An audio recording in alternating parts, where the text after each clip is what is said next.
have this allergic rhinitis, and so it was common for me to have cold and cough and then asthma. But early this year, it was allergic rhinitis and then asthma, and it was off and on. And after a trip abroad, I came back, and I thought I wasn't feeling well. But then I thought to myself, maybe I haven't been exercising as much as I used to, so I did exercise. And right after that, I started to cough. And when I cough, I spat phlegm with blood, so which was a red flag. When I went to see the doctor, he asked me the usual questions, so he could diagnose. And then he said I should do an x-ray just to be sure. So we did an x-ray, it came back, and then he said, there's a spot here that I see. I think it's pneumonia, but let me put you on antibiotic treatment for a week, and then we come back and redo an x-ray. So I took the medication for a whole week, and then after that I came back and it did not resolve. When he said, well, look, it didn't resolve, I told him, Doc, maybe I should tell you that I have a brother who died of lung cancer. When he went to visit a doctor, this was exactly the same thing that he experienced. He spat blood. We did a PET scan, and in the PET scan it showed we did a city-guided biopsy where they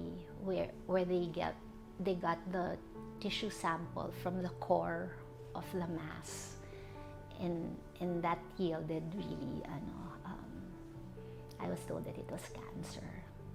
From the first consult where I was told I had pneumonia up until the time when I was told that it was cancer was about between 3 to 4 weeks. And I had never undergone so many tests in my life. I mean, it was one after the other. But I'm glad that they caught it when they did. It was like the rug was pulled from underneath me. And I just thought, oh my God, with just the snap of a finger, life was changed for me. I couldn't make long-term plans anymore. Nothing was important anymore other than being with my children and doing what needs to be done before I go, if I am to go soon.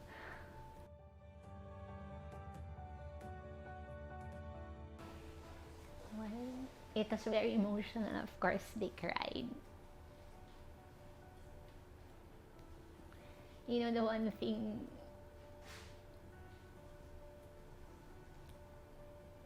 and that I realized, when you're faced with your own mortality, you grieve not for yourself, but for those your loved ones who you will be leaving behind. And that was what was really painful for me at the time.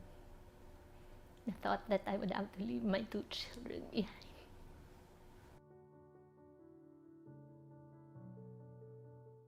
I needed four chemotherapy treatments, each costing 150 grand.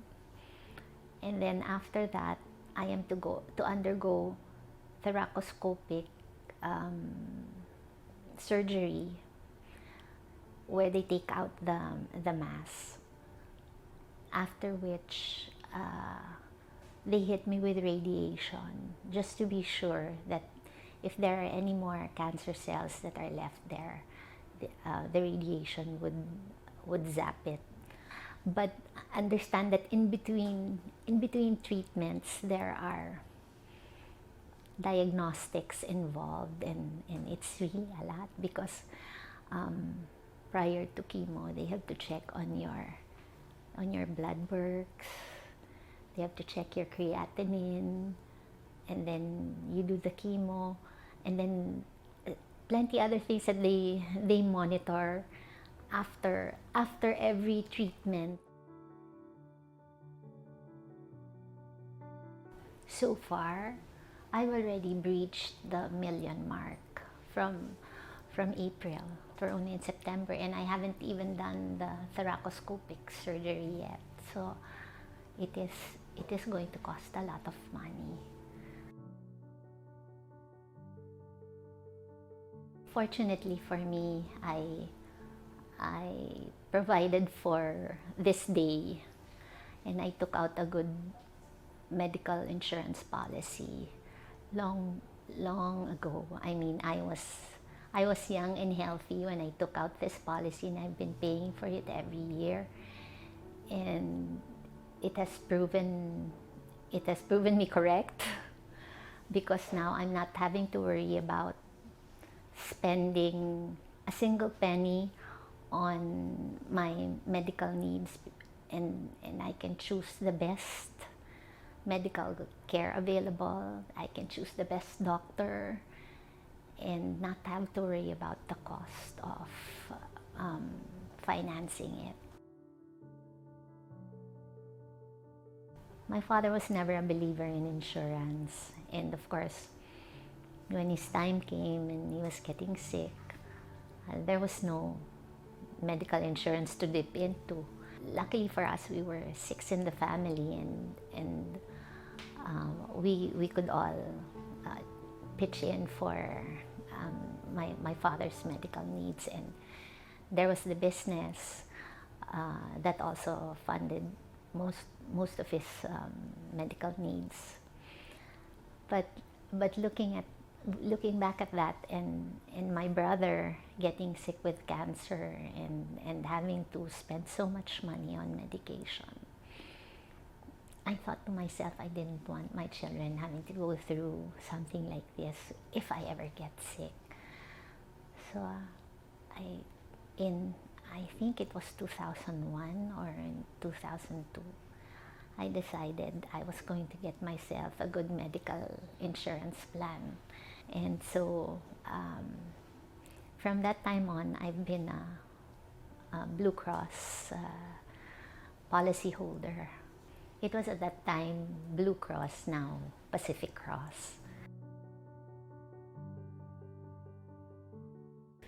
Well, the thing that I like about this policy is I get to choose my doctor, because most other policies will only cover doctors that are listed under their roster. And you know, when you go to a doctor, the half of whether or not you will get well really rests on whether or not you trust the doctor who's going to treat you. And so for me, that was one of the more important things, is that I could choose the doctor, I could choose the hospital, and the coverage. It allows you to get the kind of treatment that you would like, without having to scale down. The thing about Pacific Cross, when you file a claim, or if you need something from them, you don't feel like you're getting down on your knees and begging for something that you paid for. First,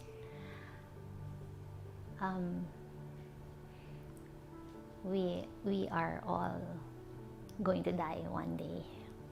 We just don't know when it's going to happen. Second, we have to change the way we look at insurance policies. We have to also change the way we look at the premiums we pay for medical insurance.